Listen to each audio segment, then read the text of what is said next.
Welcome to the Pitchwerks podcast. I'm Scott McTaggart. Over the last 20 years, I've been a sales rep, a marketer, a manager, an executive, a consultant, and an advisor. This show is designed to give you access to my list of contacts so that you can learn more about how to present your ideas at work and succeed in your career. Startups and salespeople, marketers and managers from the Epicast Network in Pittsburgh. It's the Pitchwerks podcast. If you think it has been eliminated, that sexism has been eliminated in the workplace, or gender bias has been eliminated in the workplace, that's not true. All right, as far as we're concerned, only a few minutes have passed, but actually for you, I know it's been a week and I apologize. But with all respect, it made the most sense to make two shows out of this because there's so much to unpack here. I don't want you just to sort of listen to the show, not be able to get the most out of it. If we throw too many details at you and you're in your car and you don't have an opportunity to digest, it's wasted. It was for nothing. So I do think it was a good idea to break Yvonne's visit into two episodes. Let's start off with our usual sort of checklist of things that we have to do. Obviously, we are Pitchwerks. I am Scott. This is Wednesday. You're still in the same place. Now we got all that sorted. Don't forget, we've got pitchwerks.com, Pitchwerks. As always, I need you to rate and review the program. That's iTunes, Google Play, whatever service you're using. Let us know what you want from this program, and we will endeavor to give it to you. Okay? Now let's get to the rest of the interview with Yvonne. It's hard to introduce her correctly. Just understand that one of the nicest people I've ever met is probably the easiest, most compact way of doing it. Yvonne, how are you today? I'm doing great. And I'm very excited about being with you today. You have such a great energy. And, Thanks. And it's infectious. Mm-hmm. I really like it, and I'm glad to have you here in the studio. Great. So there's so much I can cover with you, right? That's because I've been around a while. Yeah. Let me tell you, there's a bunch of people who've been around a while who still don't have that much to cover. So where I want to sort of get started, and feel free to bump me in the direction if I have it wrong. Okay, but, we'll do.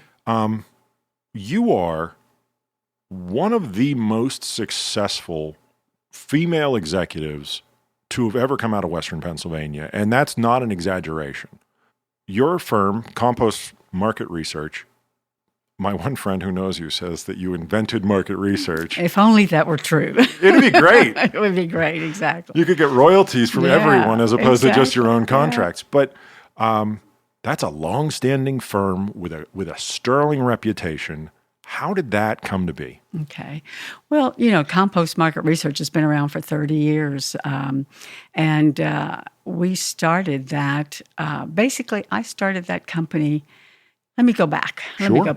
I moved to Pittsburgh from Austin, Texas, because of a job opportunity many, many years ago. And I came here because at that time, a national research company out of Dallas, it's called MARC, M-A-R-C, not the advertising agency. I was going to ask. Yeah, not the advertising agency, but a research house out of Dallas, Texas. Had Heinz as a client here. And in those days, if you had a big client, you opened a satellite office to service them. Obviously, there was no virtual anything. And so that was the model. You opened an office to service that account. I had been working at Southwest Educational Labs in Austin, Texas, and was very happy there. And we actually had hired this same market research company to come in and do a needs assessment for us because we were building educational products, parenting products, bilingual products, and so forth. And of course, we were doing this without even getting any input from the consumer or the user, the end user. Wow. So we did hire Mark to come in and do the research for us. So I was part of the team that worked with the consultant. So I was on that team. We worked together for about 3 months. At the end of that time, Mark, that company, offered me a job. Okay. So they stole me away from their client. And the reason for that was because they were opening this office in Pittsburgh, Pennsylvania, and they were going to be staffing this office. That's how I got here in the first place. Right. And Austin's a great town. I'm sure it's changed a lot. But A lot. Yeah. But it was always a great town. But now it's really a hustling and bustling and big, keep Austin weird kind of way. Right. Very, very terrific place. I was there not so long ago. As a quick side note, Yeah. and it was my first visit, maybe a year ago. Did you love it? Did you absolutely love it? I actually did. So I stayed at the Hilton right around downtown. Yeah, downtown. Yeah. Say like I don't know, 6th Street, 4th Street. I forget where I probably was. close to 6th Street. 6th Street and Congress, probably right in that area. And I got there late, pretty late, like maybe 11 o'clock at night. My flight comes in late. And I'm always very active after I get off an airplane, right? It's like, mind's still turning. I can't just go to sleep. So I kind of noticed there's a little bit of a pulse. And I was like, let's just walk around, right? I mean, 6'3", 250, you can walk around at 12 o'clock at night, right? Can. So yes, you can. A lot of activity going on there. So I'm just walking down the street, and I happen across this nice little bar with like 14 people in it. It's a Sunday night, I should have mentioned, right? Okay. So, I mean, this is not like a party night. Right. And I hear this really great music coming out of it. And I'm not a crowds guy, especially not, in a strange city where I don't know, what all the rules are. But 14 people, hey, how bad could it be? I park. Come to find out that the person who's playing used to be the rhythm guitarist for Stevie Ray Vaughan. Oh, wow. Yeah. And he just happens to be playing like the late shift at some place with 14 people. Well, that's what's great about Austin is, it's a big music scene. It wasn't quite as much, obviously, when I was growing up, but it has developed. There's always been music there, but it's really developed. And it has, it's where it has a lot of people start. They all start there and then develop their careers and so forth and then become really famous. But they don't forget that they came from Austin or that they started their career in Austin. So they'll come back and play and so forth. It's got a great artistic vibe. And seriously, the only thing it cost me to see that 3-piece play was 2 beers. Yeah. It was like $8. Yeah, I know. It's terrific. With tip 10. Yeah. Anyway.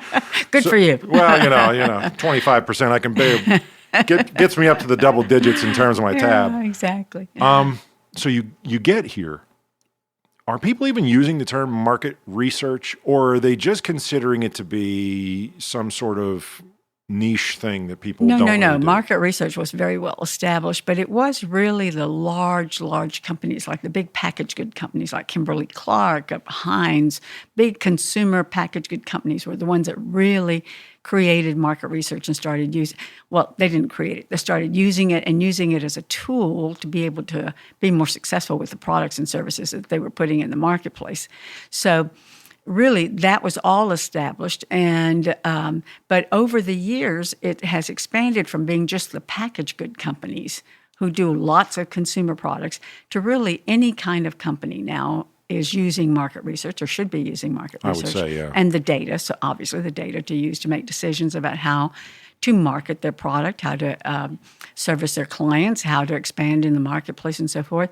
So what's really happened is that its market research as an industry has spread into a much larger market itself, from B2B, business to business to consumer, now in the digital world and so forth. So, but it was established, but it was really the packaged good companies that were developing all these methodologies and looking at the data and having quantitative analysts putting together studies and so forth.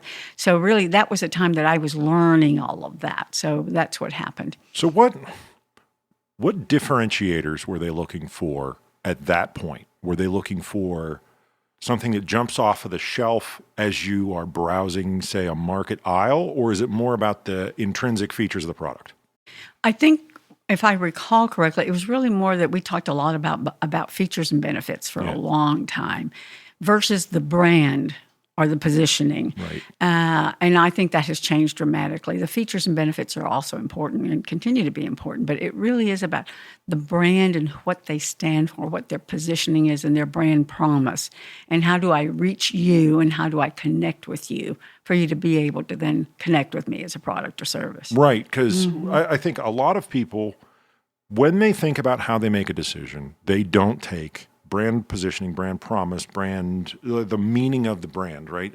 If I'm thinking of, say, AT&T, for example, I'm associating that little blue globe that they have with past experiences and past advertising and whatnot. But if you ask somebody how they choose, they never list that amongst the reasons that they choose. They say, Well, I have a very scientific approach, or I have a chart and a matrix where I list the map and I list the pricing and I list the phones that work on it. Here's what we're learning. Here's what we're learning is that people are making decisions about product much more. It's not as direct as we always thought in the sense of behavioral economics nowadays.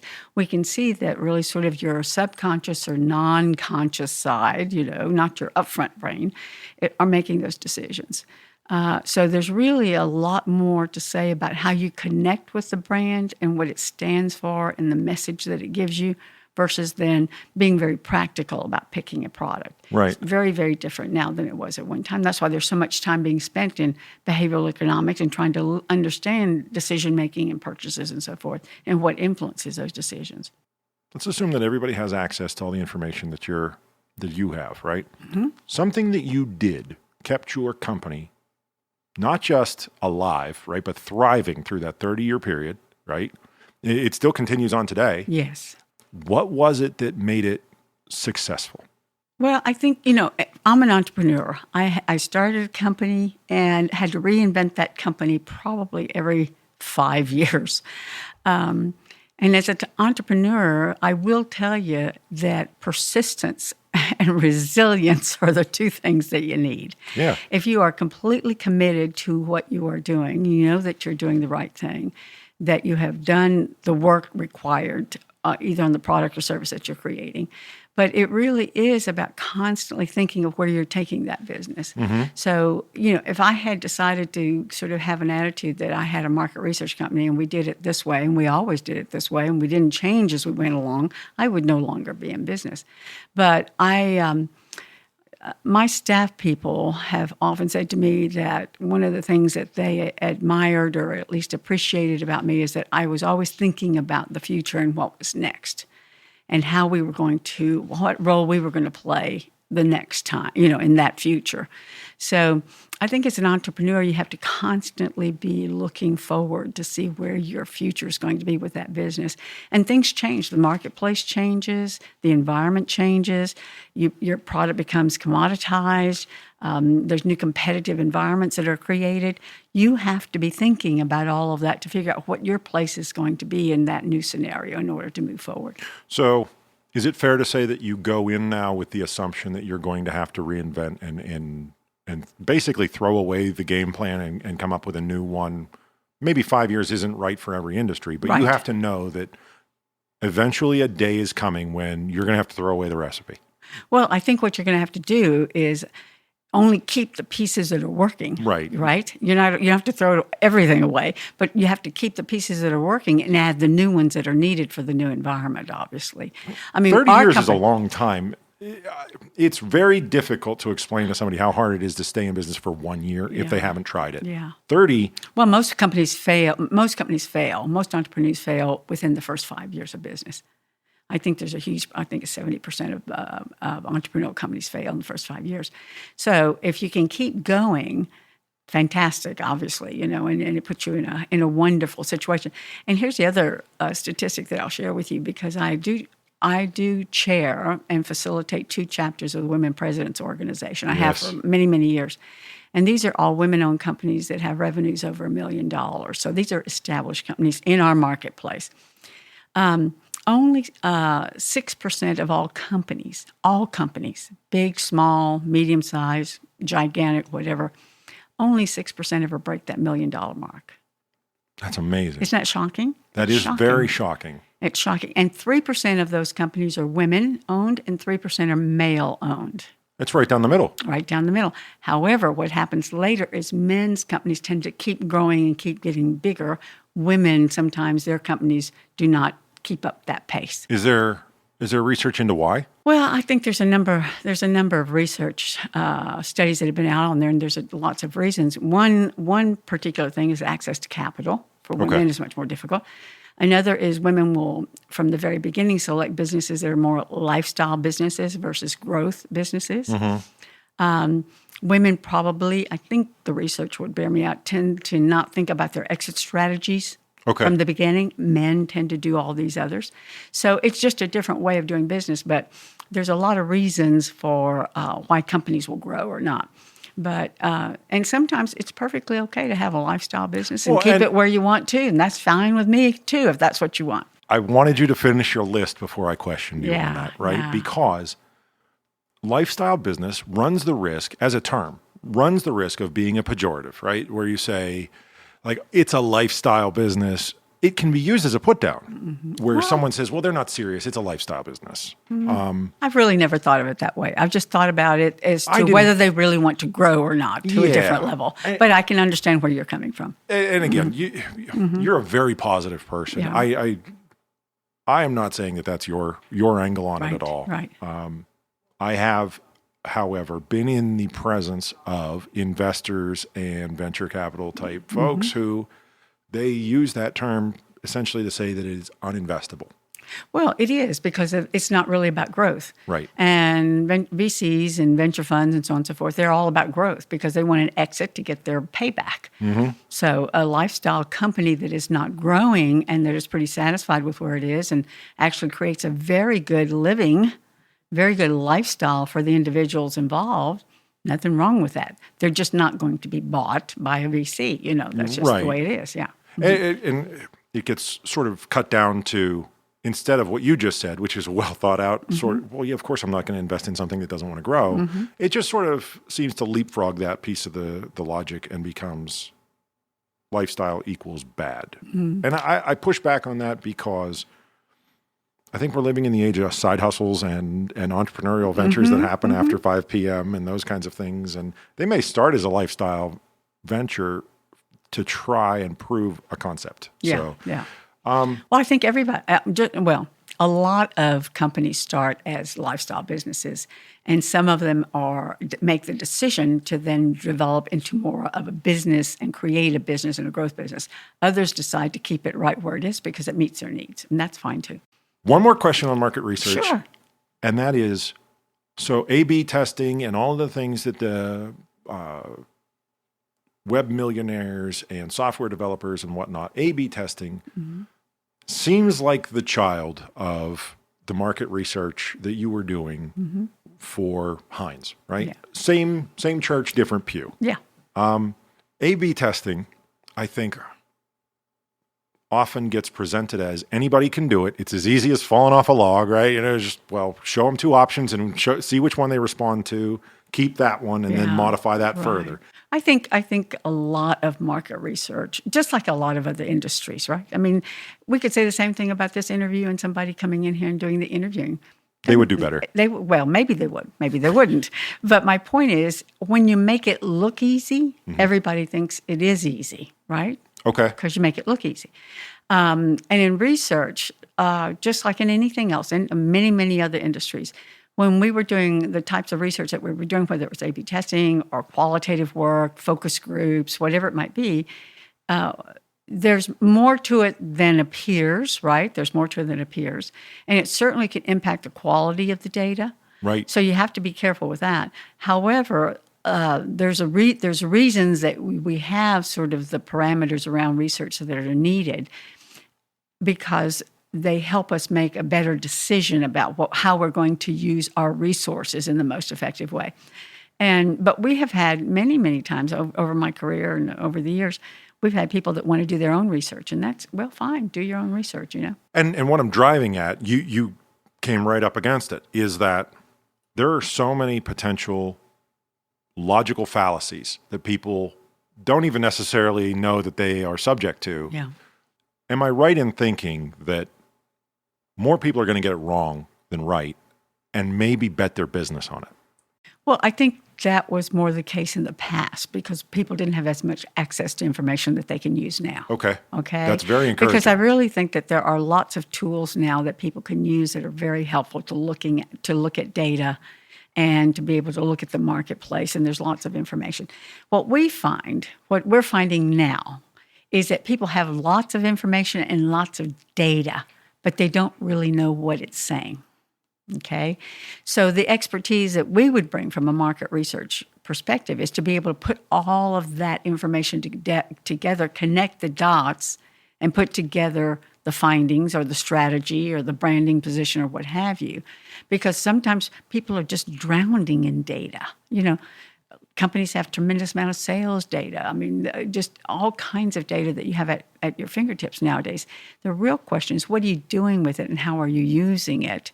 And can you use it to help you make decisions? Well, I'll give you an example from, and I'm not going to use any names, but I consulted for a firm that didn't realize what was wrong with their product because they had done what they thought was A/B testing, right? So this whole line of questioning comes from that vein Experience. where I want to tell people that the customer is trying to give feedback and they're telling me, well, we have data. The data may not be 100% reliable due to the way that you arrived at the conclusion. That's possible. That's possible, yeah. And hopefully, though, that I know that we often consulted with people that were doing their own data to give them at least some preliminary guidelines, some thinking about why, and if they were going to go ahead and go forward and do this, to consider these various factors and how they were doing it. So, I mean, but even the data that we do, none of it is all perfect, right? Nothing's perfect. We're taking a sample out there. But we have access to more tools. We have access to more sophisticated analysis. And I think it's just having the ability to have the right kind of people looking at the data and being able to figure out what it's really telling us. Okay. Yeah. Because right now, people, like I said, people are drowning in data and in information. But the real question is, what does it say? What does it say, and how can I use it? And how can you accidentally misuse it? How can I use it to my advantage? Is what the real question is. They made that. And I have never in my whole history of working in this field ever had a client that says to me, I have unlimited dollars. You can do whatever you want. You can do as much research as you want. So no, it's usually about I have limited dollars. So if I have limited dollars, I really need to think about how am I going to use them most effectively. I'm looking for that client too. Exactly. That'd be great if we find somebody like that. Scott, come on in here. Can you help me get rid? It's Brewster's Millions, right? Can you help me get rid of this pile of dollars? Really? You made reference to how women sometimes have different goals and a different approach. I don't think it's any surprise that there are a number of different data points that you can look at that suggest that women don't always get a fair shake the way the system is built, whether it be because the person across the table from them doesn't necessarily see the world the way they do, or the female entrepreneur is new to that particular investor in some cases, or the boss doesn't necessarily feel comfortable managing a female employee the same way as a male employee.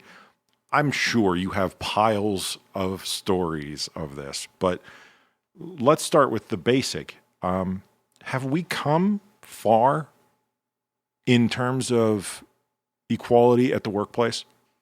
I think in some ways we have, but in other ways we have not made very much progress at all. But it's certainly better than it was. There's no question about that. It's better than it was. But if you think it has been eliminated, that sexism has been eliminated in the workplace, or gender bias has been eliminated in the workplace, that's not true. Do you think it's right that it's hopeless that it'll ever completely disappear? I don't know. I don't know that it all needs to disappear completely. I have no idea. I'm not that. I don't have that kind of vision. But I do think that some things need to change, and I do think that it has changed. It definitely has changed, but it needs a long way to go. We still need a long way to go. I have two daughters, a 35 and a 36-year-old. They did not grow up in the same environment that I grew up in. And really their perspective of their experience in their careers is very different than mine. So that says to me we've made progress. So what's the best thing between their experience and your experience that's changed? What's the best thing that's changed for them? Well, I think they just have access to so many more opportunities and can basically be or do anything they would like and go into much wider variety of fields and positions and jobs and so forth. So I think that's changed dramatically. I don't think that they are as aware of some of the subtleties of some of the behavior within the workplace or within environments that we were more aware of earlier on.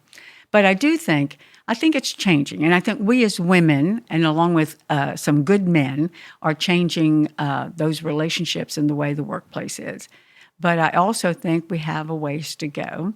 And I'm very excited when I see young women really involved in entrepreneurship and moving forward and leading companies and creating their own companies and actually creating the kind of company and the kind of environments within their own companies that they would like. And so I think those are huge steps that we're taking. I think that's an easy metric. Who's at the head of the table, right? There are more women at the head of the table than there were at some point in the past. I have a daughter, as you are aware, and I'm not going to pretend like I know everything about your experience or what her experience will be or whatnot, but obviously you want the best you can have for your children. And yes, I put on a show about how you present your ideas at work, but it is important to me because I don't always know what I'm even looking for. I'm an ounce of prevention guy, right? Where, and sometimes you'll see it in the sci-fi movies where they time travel back and they just whisper something in someone's ear and it changes the way they deal with something in the future. Yeah. I would love to be able to whisper something into her ear. It's, look out for this thing that's going to happen later in your career.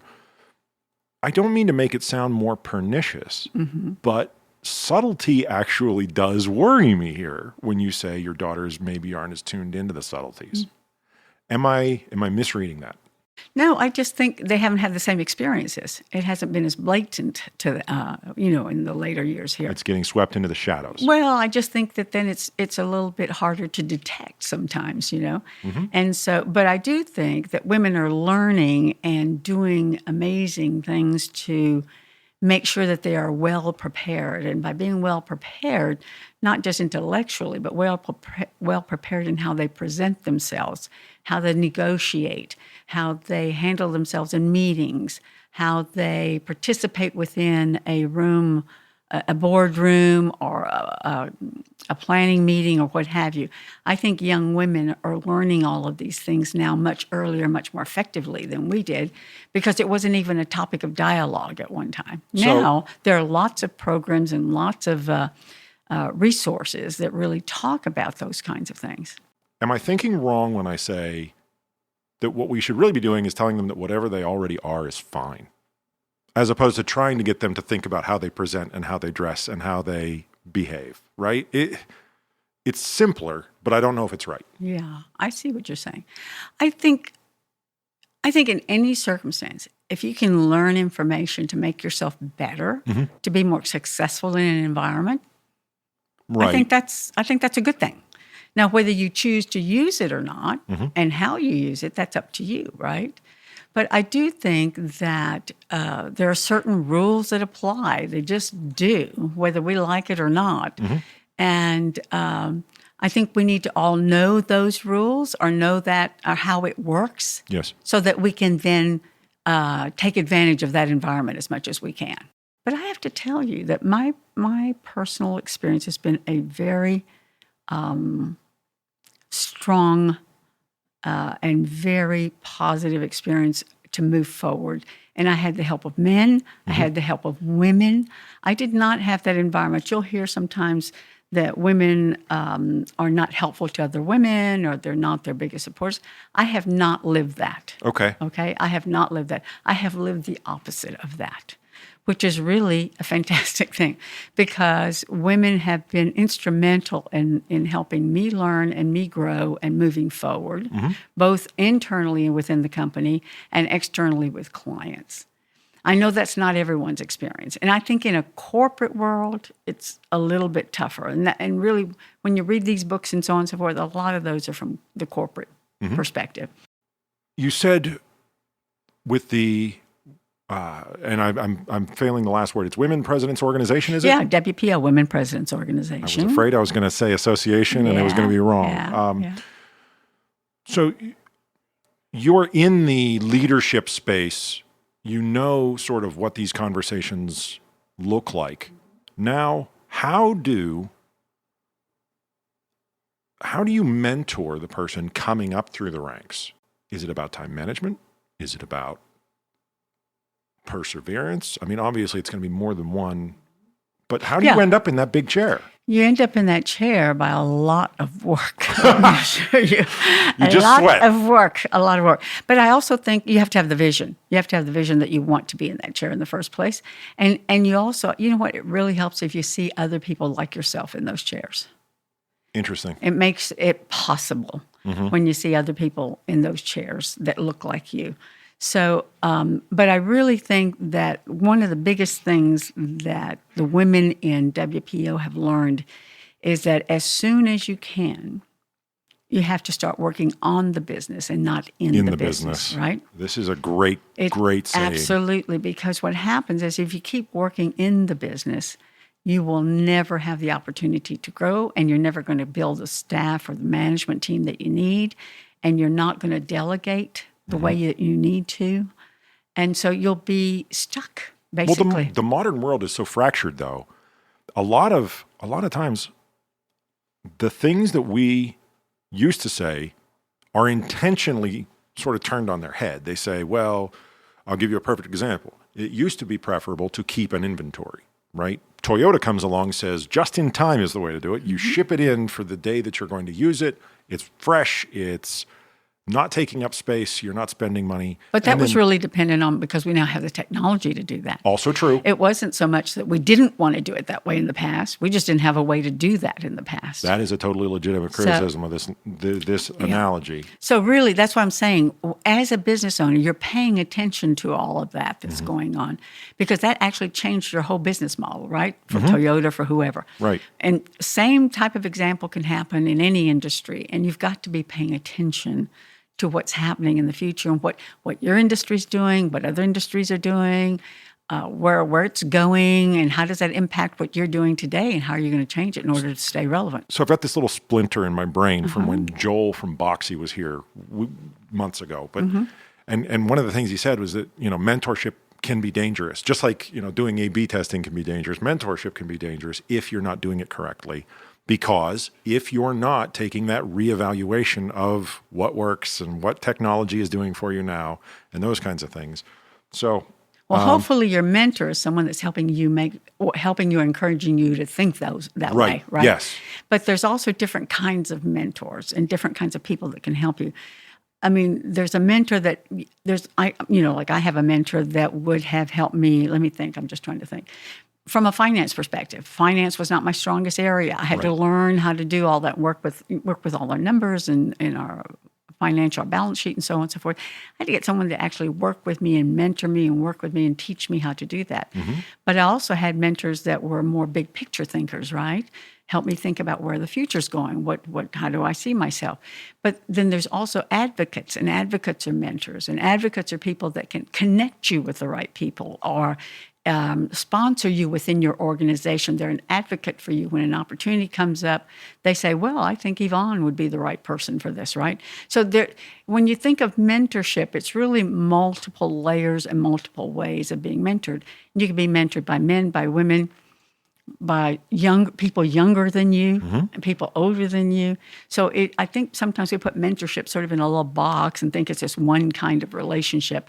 And I find also, for a long-term mentorship, you have to have a connection with that person. For short-term mentorship, that you want to learn X from that person, you don't really have to have that. You just need to be able to learn X from them. Really quickly, if somebody wants to get involved with the Women Presidents Organization, how would they go about applying? If you're interested, I'm more than happy to talk to you. If you qualify and are a woman with a business with revenues over $1 million and you're the primary shareholder, I'd be delighted to talk to you. What's the best way for them to reach out to you? Yvonne@Campos.com.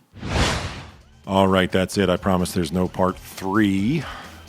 Probably should be, but there isn't. It was really nice having Yvonne in. She's gone. The studio is empty, and already it feels a little bit less than it was just a minute ago. She has just a great presence, and again, very, very happy to have had her here. It's a big get for us. She definitely knows her stuff. If I can help you in any way, I'm going to try to be like Yvonne for a moment. If I can be of any help to you, shoot me a note. All of our social channels are Pitchwerks. Whatever you're on, Facebook, Twitter, Instagram, Okay, Snapchat doesn't really happen, but Pitchwerks, and obviously you can go to the website pitchwerks.com, pitchwerks.com. That's where it all happens and the whole experience comes together. I hope you had fun. I know I did. I'll catch you in about 7 days. The Pitchwerks podcast comes to you from Pittsburgh, Pennsylvania, a production of the Epicast Network and McTaggart, LLC. Engineering and production by Buzzy Torek and Nick Miller. For more information, show feedback, and ad sales, visit pitchwerks.com, pitchwerks.com. On social media, find and follow the show on Twitter, LinkedIn, Facebook, and Instagram using that same brand name, Pitchwerks.